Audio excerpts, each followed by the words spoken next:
आप सभी का स्वागत है आपके अपने लोकप्रिय यूट्यूब चैनल पर।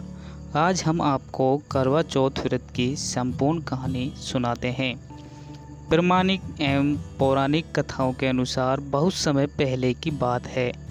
एक साहूकार के 7 बेटे और उनकी एक बहन करवा थी। सभी सातों भाई अपनी बहन से बहुत प्यार करते थे, यहाँ तक कि वह पहले उसे खाना खिलाते और बाद में स्वयं खाते थे। एक बार उनकी बहन ससुराल से मायके आई हुई थी। शाम को भाई जब अपना व्यवसाय बंद कर घर आए तो देखा उनकी बहन बहुत व्याकुल थी। सभी भाई खाना खाने बैठे और अपनी बहन से भी खाने का आग्रह करने लगे, लेकिन बहन ने बताया कि आज उसका करवा चौथ का निर्जला व्रत है और वह खाना सिर्फ चंद्रमा को देखकर उसे अर्घ देकर ही खा सकती है। चूँकि चंद्रमा अभी तक निकला नहीं था, इसलिए वह भूख प्यास से व्याकुल हो उठी थी। सबसे छोटे भाई को अपनी बहन की हालत देखी नहीं जाती और वह दूर पीपल के पेड़ पर एक दीपक जलाकर चलनी की ओट में रख आता है। दूर से देखने पर वह ऐसा प्रतीत होता है कि जैसे चतुर्थी का चांद उदय हो रहा हो। इसके बाद भाई अपनी बहन को बताता है कि चांद निकल आया है, तुम उसे अर्घ देने के बाद भोजन कर सकती हो। बहन खुशी से मारे सीढ़ियों पर चढ़कर चांद को देखती है, उसे अर्घ देकर खाना खाने बैठ जाती है। वह पहला टुकड़ा मुंह में डालती है तो उसे छींक आ जाती है।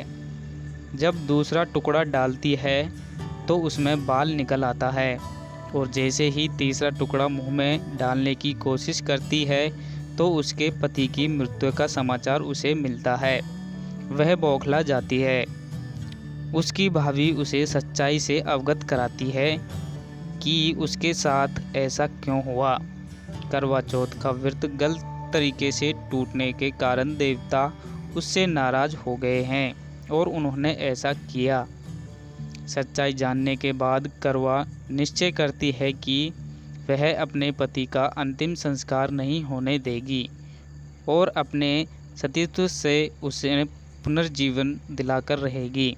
वह पूरे 1 साल तक अपने पति के शव के पास बैठी रहती है, उसकी देखभाल करती है। उसके ऊपर उगने वाली सुईनुमा घास को वह एकत्रित करती जाती है। 1 साल बाद फिर करवा चौथ का दिन आता है। उसकी भाभी करवा चौथ का व्रत रखती हैं। जब भाभियाँ उससे आशीर्वाद लेने आती है तो वह प्रत्येक भाभी से यम सुई ले लो, पिए सुई दे दो, मुझे भी अपनी जैसी सुहागन बना दो, ऐसा आग्रह करती है। लेकिन हर बार भाभी उसे अगली भाभी से आग्रह करने को कह चली जाती है। इस प्रकार जब 6वें नंबर की भाभी आती है तो करवा उसे भी यह बता दोहराती है। यह भाभी उसे बताती है कि चूँकि सबसे छोटी भाई की वजह से उसका व्रत टूटा था, अतः उसकी पत्नी में ही शक्ति है कि वह तुम्हारी पति को दोबारा जीवित कर सकती है। इसलिए जब वह आई तो तुम उसे पकड़ लेना और जब तक वह तुम्हारे पति को जिंदा न कर दे उसे नहीं छोड़ना, ऐसा कहकर वह चली जाती है। सबसे अंत में छोटी भाभी आती है।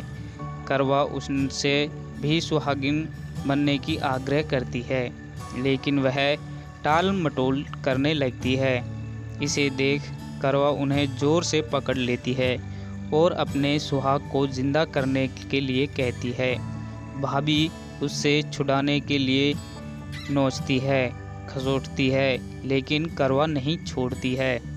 अंत में उसकी तपस्या को देख भाभी पसीज जाती है और अपनी छोटी उंगली को चीरकर उसमें से अमृत उसके पति के मुंह में डाल देती है। करवा का पति तुरंत श्री गणेशाय कहता हुआ उठ बैठता है। इस प्रकार प्रभु कृपा से उसकी छोटी भाभी से माध्यम से करवा को अपना सुहाग वापस मिल जाता है। श्री गणेश माँ गौरी जिस प्रकार करवा को चीर सुहागन का वरदान आपस मिला है, वैसे ही सब सुहागनों को मिले। अब हम आपको एक और कथा सुनाते हैं। पुराणों के अनुसार करवा नाम की एक पतिव्रता धोबिन अपने पति के साथ तुंगभद्रा नदी के किनारे स्थित गांव में रहती थी। उसका पति बूढ़ा और निर्बल था। एक दिन जब वह नदी के किनारे कपड़े धो रहा था, तभी अचानक एक मगरमच्छ वहां आया और धोबी के पैर अपने दांतों में दबाकर यमलोक की ओर ले जाने लगा। वृद्धा पति यह देख घबराया और जब उससे कुछ कहते नहीं बना तो वह करवा करवा कहकर अपनी पत्नी को पुकारने लगा। पति की पुकार सुनकर धोबिन करवा वहां पहुंची तो मगरमच्छ उसके पति को यमलोक पहुंचाने की ही वाला था। तब करवा ने मगरमच्छ को कच्छ धागे से बांध दिया और मगरमच्छ को लेकर यमराज के द्वार पहुंची। उसने यमराज से अपने पति की रक्षा करने की गुहार लगाई और बोली, हे भगवान, मगरमच्छ ने मेरे पति के पैर पकड़ लिए हैं। आप मगरमच्छ को इस अपराध के दंड स्वरूप नरक भेज दें। करवा की पुकार सुन यमराज ने कहा, अभी मगर की आयु शेष है, मैं उसे अभी यमलोक नहीं भेज सकता। इस पर करवा ने कहा, अगर आपने मेरे पति को बचाने में मेरी सहायता नहीं की तो मैं आपको श्राप दूंगी और नष्ट कर दूंगी। करवा का साहस देख यमराज भी डर गया और मगर को यमपुरी भेज दिया। साथ ही करवा के पति को दीर्घ आयु होने का वरदान भी दिया। तब से कार्तिक कृष्ण की चतुर्थी को करवा चौथ व्रत का प्रचलन में आया, जिससे इस आधुनिक युग में भी सुहागिन महिलाएं अपनी पूरी भक्ति भाव के साथ और भगवान से अपनी पति की लंबी उम्र की कामनाएं करती हैं। तो आप सभी से मेरा निवेदन है, यदि आप इस चैनल पर पहली बार आए हैं तो चैनल को सब्सक्राइब करना न भूलें। धन्यवाद।